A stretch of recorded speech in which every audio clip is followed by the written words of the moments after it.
before you got married, do you want to go through this? What did you think? Because a lot of women would have said hell no and run. What made you hang on in there? Well, I loved the person, so I took, actually, she says 3 months. I mean, I waited. I thought about it for 3 months. Did I completely understand that it would go all the way? Not sure if I did, but I knew one thing for absolutely definite, and that was that I absolutely loved the person. And I looked around at other husbands and so I thought, well, I've got someone here who loves me with, all her heart. She loves my family. She loves my friends. I mean, she slotted into my group of friends. It was hilarious.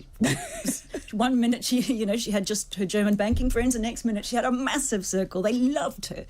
And for me, that was it. It was about the love. And as I say, the Dubai part of our life helped a lot because I was getting used to it. And it got weird at the end when she used to have to go to work dressed in a suit, and I used to feel a bit sad. I used to think, that's not really you, is it? If I may add to that, I also knew it was a intentional statement from, yes, I love the person and so on, knowing that you don't know the unknown. And seeing it is different from knowing it. So it has an impact on our relationship where. Can I ask if you're still intimate? Well, Sarah always says she's not a lesbian, and if you want to put it in a box or then yes, I am a lesbian in that sense. I had my complete change done, and how things on that space will develop, we will see. But no. Intimacy to an extent, but there's no sexual relationship anymore. But we respect each other. We were very good friends, and we're very, very affectioned. I know you in the cuddly. break. You were holding hands and supporting each other. Now you live with your extended family, so it's your mum and dad, your sister's 3 kids. They're all over from South Africa. I don't know where to start with this. How do you broach that subject, A, with them? And B, how did that come to be that you're living with this extended family? Well, I think it's a challenge in any case to have 3 generations under one roof. Now, this going on is actually maybe even subordinate to anything because it's not really a topic. I remember in Cape Town when I explained to the 3 kids who were much younger, and I was nervous to explain to them of what was going on, the transition. And I asked them, have you seen a change in me? And one of the kids said, yes, you had plastic surgery. I said, no, that's not what I meant. And then at some point I asked more questions and tried. And then the youngest said, is it okay if I have 2 eggs instead of 1 egg for breakfast? I said, okay, now I give up. Just leave it. It's obviously not a topic for them, so just let it. It wasn't a big deal. It wasn't a big deal. And I think children these days are more accepting and accommodating, and that's why it makes me so cross when people label kids woke and snowflake, because it's a bullying term to shut down love and embracing of all people. But what about older generation? How are your parents, Sarah?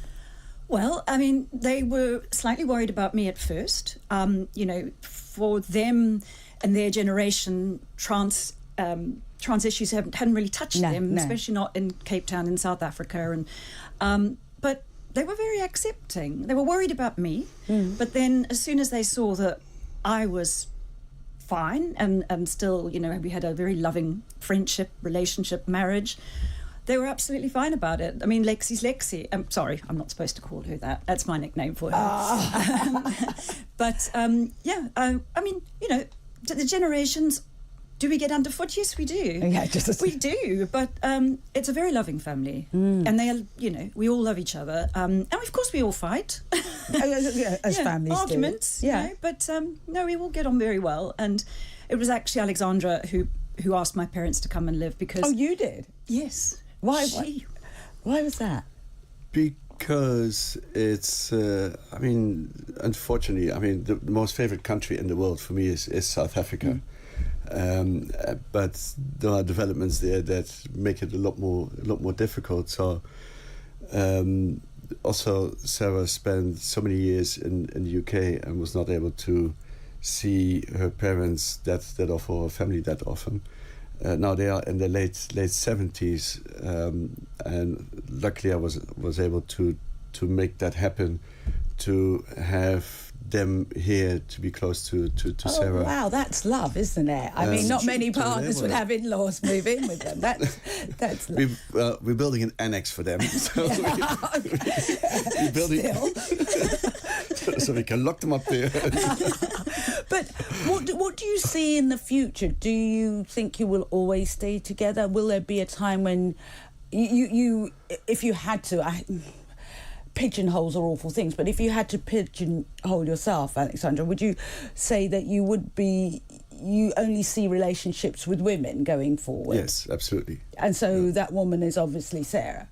Well, I'm sorry. Am I jumping to conclusions? Yeah, you're probably jumping to conclusions. We will see how things go. But I mean, obviously, the fact that that Sarah says he's not lesbian and I'm not into men. The logical conclusion is that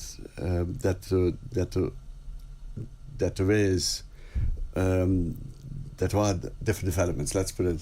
Yeah. What about that for you, way. Sarah? Do you see yourself wanting to be with a cisgender male? Yes, I would like to go on a few dates, probably. And we've discussed it. And, you know, this interview sort of brought it up. And, yeah, definitely. Well, the fact that you thought you might be asked that, so you had to discuss that. Yeah, and I think I would like to. But, you know, it's a jungle out there. Oh, and yeah. I'm very grateful that I...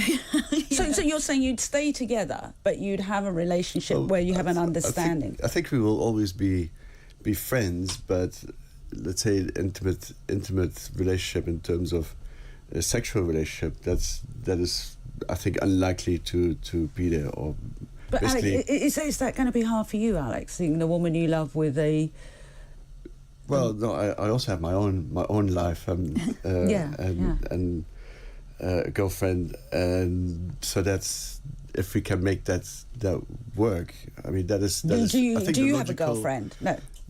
Yes.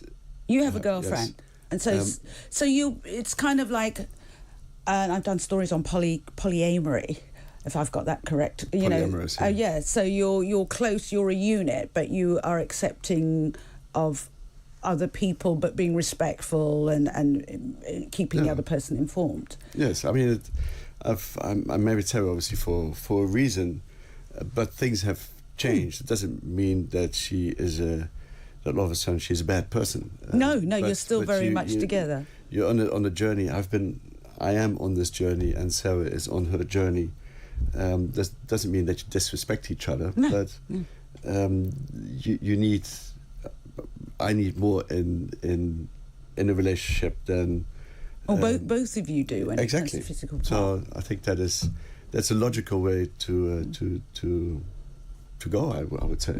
It's a very. I hate using the word story because it's real people's lives. But as I said, when I read this, the thing that I got from it, and correct me if I'm wrong, is real understanding. You must have had to have very real, very deep, very honest conversations. You can say that again. Yeah, well, most people avoid.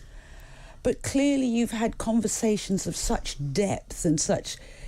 You know, when we talk about intimacy, people immediately think sex. But to me, the closest, the closest intimacy you can get is with the mouth and the brain and the heart. But talking, and clearly you've had to do a lot of heart and soul searching and talking. I think, again, I think that the time that we spent in the Middle East helped on that journey, because you have to take it easy, and to get clear in your mind of what you want and what you don't want. So Yes, there have been a lot of discussions and frustration, also laughter. It has been hilarious some of the way. What's the funny? Just quickly before we end. Let's end on. What's some of the funniest situations you find yourself in?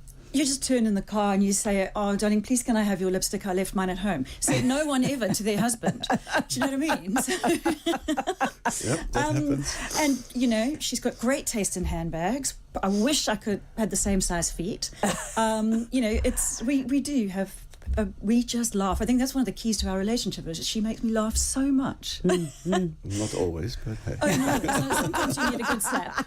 But no, we do. We love each other. We understand each other, we talk, and we laugh.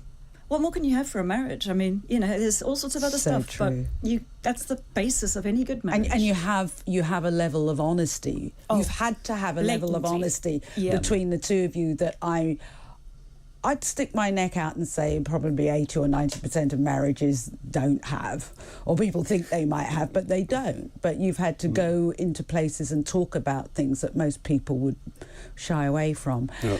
It's been lovely meeting you. Really lovely. And I really wish you all the joy in the future. I know there's always pain as well, but I think love when you get to a level of love that's so deep, whatever comes after that it's sort of like a bedrock, isn't it? Yes, it's the bedrock absolutely. for future. Yeah. I mean, this is basically the basis of what is going to happen for the future. I mean, there's a lot of other topics that we could discuss in the next time. The next time. Listen, I'd love to have you back. That could be maybe a little bit more controversial. Oh, please. I mean, we could talk about trans issues and all sorts of things. It's also about going back into a working place, and I've seen the difference between, as Sarah said, yes, I was silent in meetings, which in a man's body. And actually, I was always happy to be born in a man's body. I'm sure I would not have made a career that I made in a woman's body. So that's another topic that we could talk about. We've run out of time, but I'm telling you, even if it's from Connecticut, we will have further conversations on this. Thank you. Thank you so much. Trisha. Thank you so much for joining me. I'm Trisha Goddard, and this is Talk Radio.